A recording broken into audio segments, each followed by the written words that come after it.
Mbote Nabino Bozali Belé Bozota Labiso na émission Nabiso Banca Télévision. Merci Nabino Nanenge Bozota Labiso de partout. Bandeko Nabiso Lubumbashi, Matipisha, Bandeko Nabiso ya Kenge, ya Kwangu, Idjofa, Kikwiti, Bandeko ya Mbujima na Chilenge, partout na Miba, Bobengaki. Bozoko féliciter Monsieur Patio RFI, surtout Bandeko Nabiso ya Stockholm, na kati ya Suède. En tout cas, place Pasteur Nikiel Sazali, Topesi Bambote Belé, Atala Rapebiso. Diane Dimboyo atala biso na Stockholm, Ariette Kajingaza kuna na kati ya Stockholm. Pe merci na Fidèle Makakala comme pasteur, il atala biso na Stockholm. Pe merci na Popov atala biso en direct na kati ya Ferland, batutu ya Ferland. En tout cas parce que Bozali Patio RFI apesi bino Mbote Belé, Pape Théo to donc ni motema Christelle Ngoma na Louvière na Bruxelles batala biso. Restaurant Lalu atala biso. Lili Mouchi l'Empera na France, na restaurant naie à l'endroit cette émission, il n'y a pas de RFI. Na PCP merci na ba client naie boya vraiment chez Lille Mouche na Paris. C'est la classe et vraiment et la différence. Merci na Mireille Leka, Mireille Leka, Mireille Mireille c'est vraiment na Rit na Lyd, qui parle à la pasteur prophète prophète na kati à Londres na PCA Bambote Ebele donc place à Zali vraiment Maluboto Lobaki et Komiko Kokisama. Na ningi lo bayi que ba musicien bil ba bengama banzambe ba bengama ba patron lelo jour ba ozali kama et ozala passe pour na vie na bango to moni et komi ko kokisama malobo yo lobaki okosakite ozalaki vraiment na raison place ozali nzamba pambolo na Londres. En tout cas nzambe vraiment azala na yo. En tout cas pe merci na Biveonga les propriétaires donc ozali na Londres nzambe pambola yo et longona yemoko toto mobia itimo ba les réseaux le plus demandés, joyeux anniversaire à mon anaïe, ou quand même pas fait taki, mon lobby, en tout cas, parce que ça dit à Minata Sissé, na banane misato, Topesi Ombote Ebelena, Pati Moujanda, il a pris circi de Paris, Yepé Azolanda Bisso, na des camps pour Cabiorle, de Rotterdam, Banto, Balanda, cette émission, la Luanda, contre le bâtiment Jacques Soupo, la marraine Sido, Zafé Lopez, Namoni, président des Kabouskor, Bangoto, Bazolanda Bisso, partout, Bazolanda Bisso, même na Brazzaville, pas à Tania. Tanya la black parce que vous allez Tanya Yemba la black donc pour ça pas tu refais apprécier toujours Bambote et belé nous avons vraiment à Pambola place aux ali. Alors toujours bête ma solo le zali ma solo ya ba peuple congolais au bateau la biso to ba ma solo ba député au bazan la proche à la population au bazo aider mon konzi ekolo na ba député au ba qui n'est pas d'intérêt personnel le lamboka na biso te comme comment na Kouloun na insécurité l'ingézo à place. Tandis que notre président de la République, c'est artisan de la paix, Félix Antoine Tshisekedi Tshilombo. Moukontombolo, Mohamai Wakaninda, Moudjadjadja. Oya l'obéité, tous ont le pouvoir à pardon, tous ont le pouvoir à servir Mboka. Mais tous ont le même système. Où il y a infiltration des Rwandais, même des Burundais, des Tanzaniens. Où tout le monde a un Mboka na biso. Mais biso tant qu'il va penser ça, tant que juste investigation, toujours dénoncer. Mais tout le monde il y a des gens qui appellent pour dire qu'ils n'ont pas tué RFI. Aux autres côtés de l'Andegono qui s'est ça non. Félix c'est le chef de l'État. Ce n'est pas un individu, c'est le chef de l'État. Avec le chef de l'État, Congo, Swahili, Bangala, Luba. Ça veut dire que c'est notre chef de l'État. Tout le monde a droit et belé, il y a coupé ses honneur. Malobo président, Bitumbo président Zobunda. Pour abongisa mboka makuti mboka ezali akufa tokoloba te mpona bino bokomoni Congo comme royaume Congo est un royaume te Congo c'est Fachi le chef de l'État Congo c'est Jean-Pierre Bemba Congo c'est Etienne Tshisekedi wa Mulumba Congo c'est Jean-Pierre Bemba Gombo Congo c'est Fayulu Congo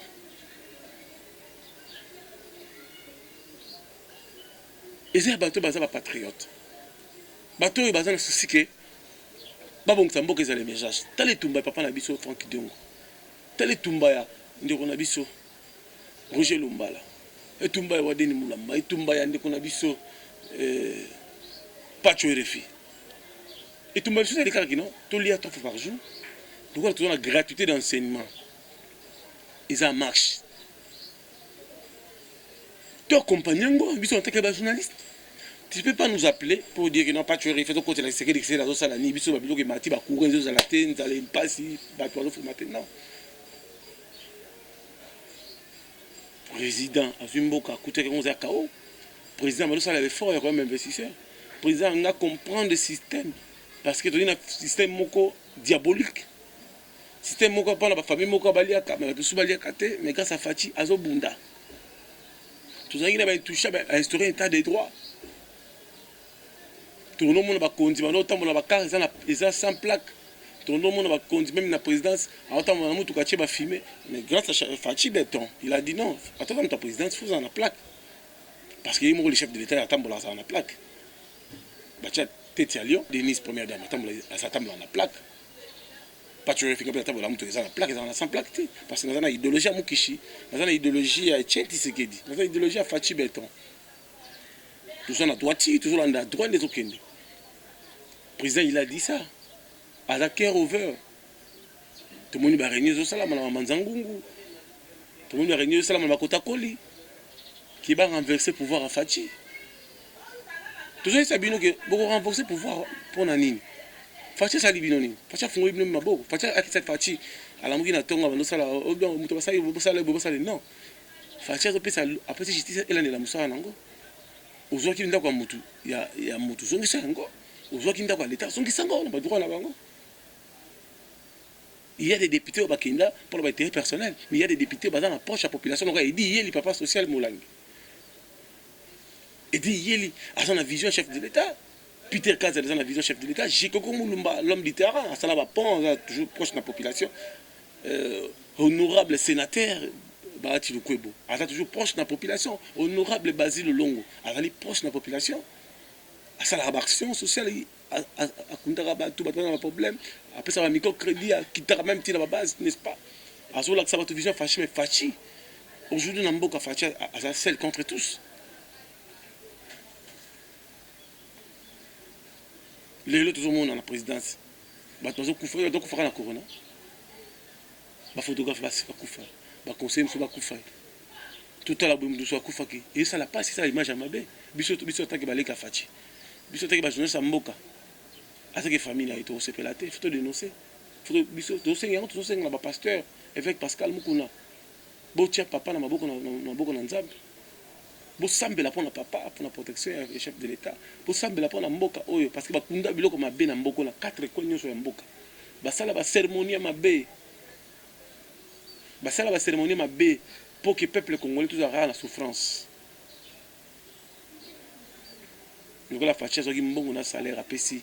Na barabin bato batukundaki biloko epesi bango trouble bakende basala ba réunion mabe basomba ba siège asika mabe basala boye mabe ngai na oloba nga mingi te mais na tozonga na régie totala edi ye le papa social Molangi bana poto bana mokili mobimba ozana mbeto ozana kiti ozana kisi kobosana te soutenir fondation edi ye ozana biloko ya kotinda Luka maman Brigitte Mwanzaka Beya Fachi solution en France. Bande on a biso bana ba selemba bumbu kinseso ninge mbulu ezobeta o ba sinistré bazo baksama. Tala ngona hôpital ezali na sinistré ba violeur ba maman na biso wana. À cause de nini ya courant, il y a la quitté, à cause de maïs, il y a quitté. Ceux qui courent, ils arrivent 24 heures, c'est 24 heures. Tout détecté qui n'a venu pour la colonne, sauf police, c'est le salam comme se doit. Mais ma camarade, tout le monde a monté. Mais tout ce qu'on a dit tout à l'heure, il y a le papa social Molangi, l'homme du terrain, a dédié Christian Boulou, Ladil Mbele et Dadim Vwami.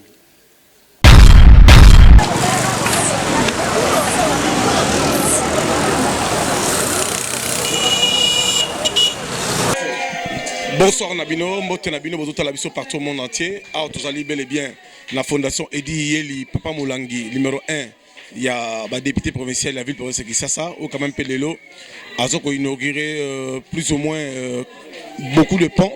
Dans le niveau, il y a commune, il y a Ngiringiri, il y a Ngomoni Lelo, Patio RFI, journaliste de la population, Tokiti, pour que tu aies les solos que vous allez parce que Bandero Nabiso, maman, papa, qui depuis Tongo, na compte ya fondation Edi Yeli où azali comme clé ya funa ou quand même pe azako sala action azako aider batu ebele babota bana ba pesa komba Edi Yeli ebele bazana ba difficulté Edi Yeli papa social atikate ko salisa bango.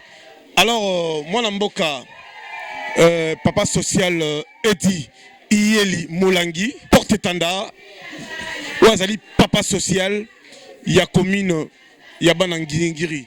Lelo, pas de refuge journaliste à population, et qu'on rendre visite pour que tout la bikamusezo sala. Mon mboka mbote. Mbote ndeko pacho. Alors, bonne santé, bonne évolution, ya commune yo. En tout cas, santé na ngolo nzambe santé za malamu. En tout cas, nzambe zo sunga commune nga toujours tozo kilikana misa commune nga za makimia vraiment.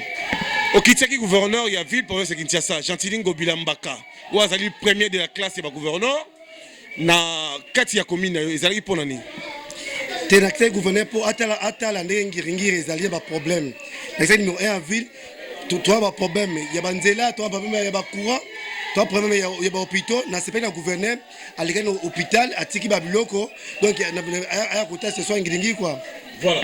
Alors, honorable, aujourd'hui, na habité le Roloba, na bala ngiri, au saliba point belé, au saliba don belé, mais kasi lelo, au quitter ce soir parce que vous allez proche de la population. Toro kende wapi lelo. Lelo to zwa movenda, na sa movenda isikana yumeli mingi. Yanga to isaka bandeko ke to tikra mwa lukuta. Bato bana ko sala esika wana batika yango nazo lekana ke misala nanga na pont na luluwa na mwe ba papa ba bimelinga ba mwana biso pont oyo tozo souffrir mingi eloko depuis bato bayaki ko sala batika yango bazuka ko sala yango te soki osali te ozala pasi mingi na kena movenda wana tukubana na movenda après tokina luluwa konogere pour ami balon nogere de pour les noms. Voilà. Honorable message d'Oriel sur la bande de Kobarta la biso parce que bande de Kobarta sur la télévision balobi ke kulun eleki makasi. Balobi kulun na niveau ya kosakana te yo zali porte tanda ozali lokola lisu ya président Nelson Godin Poyi, vous avez lisu ya mokonzi école Félix Antoine Tshisekedi Tshilombo. Vous avez lisu ya papa na biso Jean-Pierre Bemba Gombo. Bande Kobarta la biso monde entier baso na biso pe baso na la télévision. Alors nous roloba que oza capable aussi sa kuluna. Merci beaucoup. Pour la aussi sa kuluna no ba kingana aussi sa kuluna wana ekomi lokuta on ekomi mensonge ngana linga kokosa te bana on pe soki ba sa kuluna eza makeme ya misala eza passe na mboka naza sir ke ndambo tozori ko former bango ba misusu ba biko mituka misusu ba beta ba piki tozo former bango atuka ngiringiri to akunde kiti makasi na ngiringiri ezali makeme ya misala ezo sala bango si bazwi misala kunde kosila na kati ya ngiringiri. Alors honorable le basouke ezali bato yeba honorable idi yeli papa Moulangi papa social bazo bengo mikolo leka fachi leka président public parce que vous allez proche de la population chaque jour ndako na yo ozo sunga bato okolobani. Merci beaucoup de Mopanzi Sango. Grâce à une éducation au président Abisso Jean-Pierre Bemba Gombo au M Sarabiso ke soki muto apesu eloko ko bataki utondi oza bosa na muto wana na osa musala oyo makanisi président nga Bemba ndenge na batoli apesa Rabiso ke totika population te tozaka tango so permet la population ya na osa musala oyo président nga au président pesa nga conseil. Merci beaucoup. Merci. Bolandi image ya papa Abisso et dit yeli papa social Molangi. Bo tirer les sons. Moussala a dit hier la Salango, c'est ça un rôle de député. Toujours pour sa population. Instruit la ville est dit qui pense que les habilités pour les villes, pas gentil Ngobila gouvernement Abisso à Salayango, les habilités au gouvernement central à Salayango. Mais ça n'est pas on a. Moi ils sont les bêtes débordés, ils ont canalisation. Il faut qu'il y ait terrasse na nina na mboko nini kuna na simalimete zaranini. Mombele ndenge mbulu ezobeta o ma trop kuluna kuneza sangaba kuti kulbate batera se tondi za boucher kala mo boucher ma izokotela batu kuluna pazo ibali susu courir zate basinga courir na nzela passer et tout ça la passe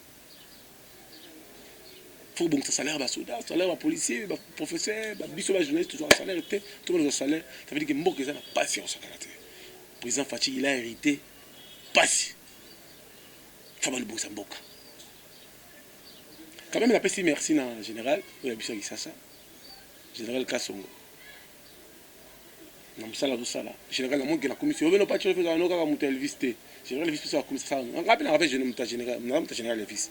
On a appelé général Kassongo, on a appelé général John Chibang.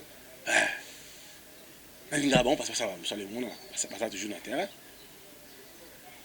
Tout à l'heure image générale ninga ça musala na ezomona en tout cas parce que ça ali nzambe apambola ina police na biso poser ici ça mabo bunda ndi makamba insécurité bo sala ba couvre-feu pendant kanga bato basa ba civique pe basa ba inya Congo. Et vous allez le comment bien. Regardons comme c'est visité. Ceux qui ont l'habitude d'emprunter l'avenue Monjiba dans son tronçon compris entre la place Kintambo Magasin et le carrefour Sosimat connaissent le calvaire que vivent les conducteurs sur cet axe.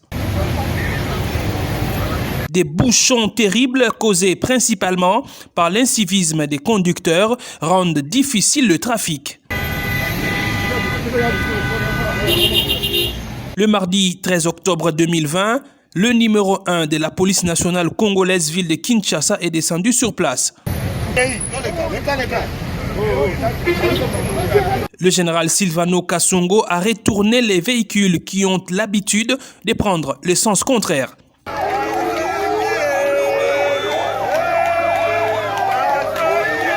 Alors que les autorités du pays devraient prêcher par l'exemple, c'est pourtant elles qui s'illustrent dans la violation du code de la route.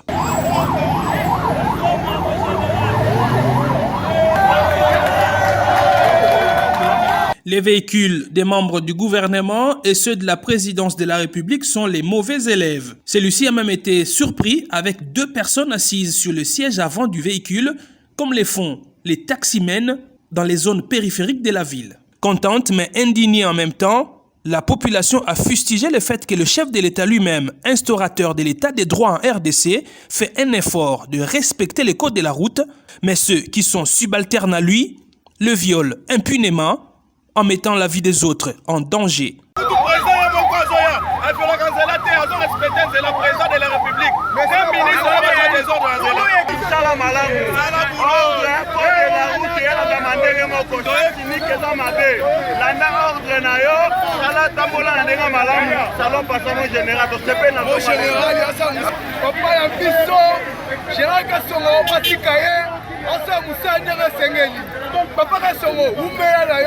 Même ceux qui sont censés faire respecter la loi la violent comme des vulgaires malfrats. Ces messieurs se présentant comme les conducteurs d'un haut magistrat n'a pas pu brandir son permis de conduire et la carte rose devant la police. Le commissaire provincial a aussi ordonné que les laissez-passer illégaux soient arrachés des véhicules. Le passage du général Silvano Kasongo sur ce tronçon a permis d'éviter des bouchons. Même dans le ralentissement, tout le monde a pu rouler à son aise. Nakanisi bolandi ba image to komi na suka mokola lelo mais kasi to aussi que ça bon te bobi était chaque émission beaucoup molanda ba activité à Maman Denise nakasi bota la ambiance ile kaki na Congo central Maman za na terrain pe bota la lisusu ba image ya président parlement de Bogota ba image ya chef de l'état quelques minutes awa ya on était sukisi awa merci beaucoup na veille patriotique fait concert mokuna merci na ba tout batala ki biso na banka télévision pas tu refi journaliste na bino moi na mboka Bolembate, vous avez toujours un gabo elongo.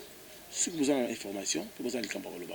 Vous avez contacté Patrick RFI. Merci à Kessar Tshisekedi, Patrick Tshisekedi, Daniela Kamonia, Roseline Bombo. Merci Bokina Michel Moulumba, Topin, Toubi, Cobra, Bakaloufwa, Freddy Pindi, Bango Tubalandaka, Patrick RFI, Linda Movaro, n'a pas Patrick l'honorable, TV comme Elengi, et l'on a Jamal Kabound, et l'on a mon abouté, mon général. Augustin Kabuya et Jekobeya. Na ministre Nabiso Sylvain Mutombo. En tout cas, nous avons pas ministre Nabiso Yves Bokoul, nous avons pas mbolayo. Papa Bahati Luko, nous avons pas mbolayo. Ari Kamboma, nous avons pas mbolabino. On est ensemble. Merci beaucoup, à très bientôt. C'est dans l'après-midi du mercredi 7 octobre 2020 que la première dame est arrivée dans la ville historique de Boma, première capitale de la République démocratique du Congo. Au vu de l'accueil de l'Iran lui réservé par le beau matracien, Denise Nyakeru a, comme dans ses habitudes, communié avec la population.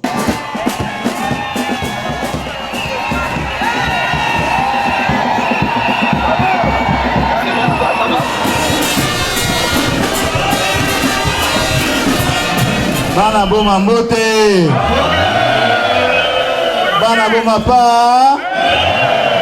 En sa qualité de gouverneur de province, Atou Matoubouana Nkoulouki a présenté la distinguée première dame à la population baumatracienne venue nombreux pour vivre de visite la descente à Boma pour la toute première fois de son histoire de l'épouse de Félix Antoine Tshisekedi Tshilombo. Pour sa part, Denise Nyakeru n'a eu que quelques mots pour remercier le baumatracien pour l'accueil lui réservé. La ville de Boma, par le biais de sa population venue pour la circonstance, n'a demandé que la reprise des activités portières. La fondation Denise Nyakeru Tshisekedi s'est en outre engagée de prendre en charge les taxes payées au niveau des marchés de cette ville, une façon de soutenir les femmes vendeuses. De médicaments génériques, de vivres, des lits d'hôpitaux et matelas pour malades ont aussi été remis dans quelques structures de santé de la place. Le numéro 1 de la fondation Denise Nyakeru a aussi visité les centres de formation et d'apprentissage des métiers Marie, Mère de Miséricorde. Signalons par ailleurs que l'épouse du chef de l'État va prendre la direction de Singini dans le territoire de Tchela le jeudi 8 octobre 2020 où elle ira s'incliner devant le mausolée du héros national Joseph Kasavubu. Toko politika te batambwisaka makambo ya lokuta na mokongo wa chef de l'État ya liboso nazali kolobela nano direction ya communication ya chef de l'État bato wana baza ondire baza bacomplice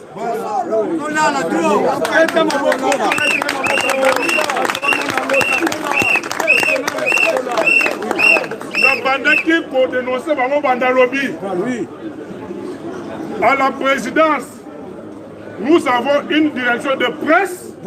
Oui, Kambamina Lwakabwanga. Il y a une direction, il y a communication. Oui, Kambamina Batu, il y a INC. Bakabola Yango. Une de presse, agent presse. Communication INC. Mais Nyonso Oyo et Kogi Koza, la communication permanente à chef de l'État et c'est une direction de Bassala Nini Yango. Mais jusque-là, ils sont bien payés, mais Moussala Bazali Kosala, Bazali chef de l'État. Alors, je me suis décidé à attaquer Bango. Merci. Oui. La pour attaquer Bango Tinasuka, la pour lâcher. Je suis déterminé pour attaquer Bango pour dénoncer. Place Bazane, ils sont bien payés. Moussala, présent jour Bazali Kosala. Combattants Bazali Kosala, Bazali Kosala, mais ces gens-là sont payés. Et beaucoup d'argent par mois. Dans la minute où il y a besoin de gomme, est-ce que la communication, il y a présence de présent pour la